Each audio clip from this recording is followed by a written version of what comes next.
Sa ngalan ng Ama at ng Anak at ng Espiritu Santo.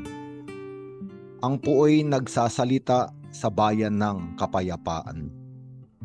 Kapayapaan, isang malaking salita na lahat ng nilalang ay umaasam na makamtan. Bawat tao ay humihiling dahil ito ay kailangan. Ngunit ano ba para sa tao ang kapayapaan? Ito ba ay kalagayan kung saan wala ng suliranin at kaguluhan?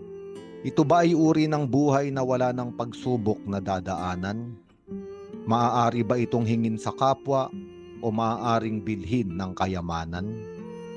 Sa Ebanghelyo ni San Juan, si Kristo ay nagsalita.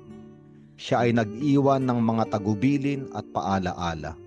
Sa huli, sila'y binigyan niya ng kapayapaan. Ngunit kanyang sinabi, "Ito ay aking kapayapaan, kayo ay aking inaalayan," na hindi tulad ng ibinibigay ng sanlibutan. Ibig sabihin, may dalawang uri ng kapayapaan, isang mula sa langit at isang galing sa sangkalupaan. Noong siya ay muling nabuhay, gayon din ang kanyang winika. Noong ang mga alagad ay nakakubli sa isang silid at lumuluha. Takot sa mga Hudyo, may mga pusong nasiphayo. Kahit sarado ang mga pinto, sa gitna nila ang Panginoon ay tumayo. Muling inulit, muling binigkas, "Kapayapaan ko ay sumasa inyo. Huwag kayong matakot, ako ito." Ngunit sa tagpong iyon ay may kaakibat ang kapayapaan. Ito ay ang pagbibigay ng Espiritu para sa kapatawaran ng mga kasalanan.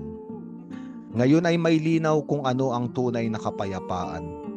Kay Jesus na sa atin tumubos, siya ang pinanggagalingan. Ito ay kapayapaan na nasa kalooban. Isang nilalang na ang pagpapatawad ng Diyos ay naranasan. Isang taong hiningahan ng bagong espiritu, muling nalikha at napapanibago. Kaluluwang lito at damdaming bigo, sa kapayapaan ng kapatawaran ng Mesiyas ay muling nasuyo. Kaya ang kapayapaan ay tungkol sa tao, nawasak ngunit muling nabuo. Tungkol sa nilalang na nasa dilim, ngunit may liwanag na ngayong angkin. Kapayapaan ay para sa pusong dumurugo, ngunit napaghilom ng pagmamahal na totoo. Kapayapaan ay nangyayari sa loob ng tao, hindi maibibigay ng mundo.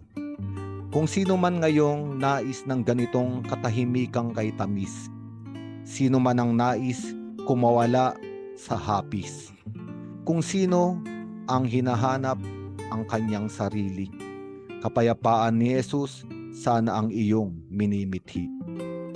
Pumunta man ang tao sa pinakatahimik na lugar, isang puwang sa daigdig na walang kaguluhang umaasar, isang sulok ng mundo na tangkaing pagtaguan. Kung ang loob naman ay hindi payapa, kapayapaan ay hindi pa rin matatagpuan. Kung sino pa man o kung saan man, hanapin o bilhin ang kapayapaan. Katotohanan ay agad na masasaksihan, sapagkat tanging kay Kristo ito makakamtan.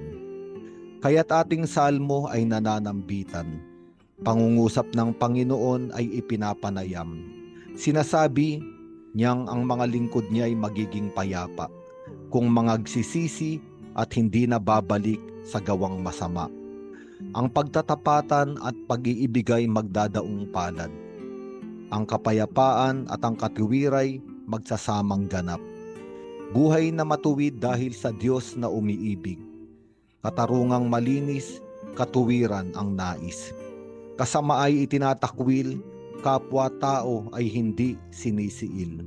Ito ang kapayapaang ang tanging ang langit lamang ang may kakayanang lumikha para sa kanyang minamahal.